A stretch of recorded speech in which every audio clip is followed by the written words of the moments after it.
لیکن لوگ کہتے تھے کہ اس میں کمی ہے، کمزوری ہے، جی یہ جو بڑا ہوتا جائے گا، قد نہیں بڑھے گا، بازو لمبے نہیں ہوں گے، ٹانگیں لمبی نہیں ہوں گی.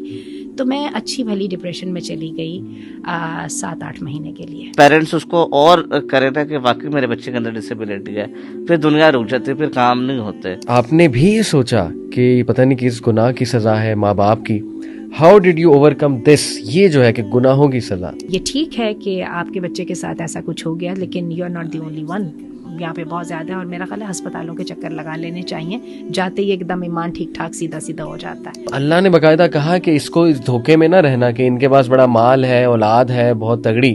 تو اصل کرائیٹیریا کیا ہے کہ اللہ کی خوشنودی حاصل کرنے کے لیے زندگی کون گزارتا ہے. اللہ نہ کرے کوئی مشکلات ہیں میدان حشر کی، یہ بچے باقاعدہ حدیث سے ثابت ہے وہاں پہ آپ کا سہارا بنیں گے. they will pick you up, they will take you to جنہ انشاءاللہ تعالی. آپ کی دعائیں قبول اس دن سے ہونا شروع ہوتی ہیں جس دن آپ اللہ کی تقسیم پر راضی ہوتے ہیں. اور اگر آپ نے اپنی اور اللہ کی منشا کو الگ الگ ڈائریکشنز میں کر دیا تو پھر یہ ذہن میں رکھیے کہ اس کی تو منشا پوری ہونی ہے، تو آپ کی بار پھر دیکھ لیجئے جس پر. ایک دم اس نے آسمان کی طرف دیکھا، کہا اللہ اگر تیری یہی رضا ہے نا تو میں راضی ہوں. 1 سال بعد اللہ نے بیٹا دے دیا.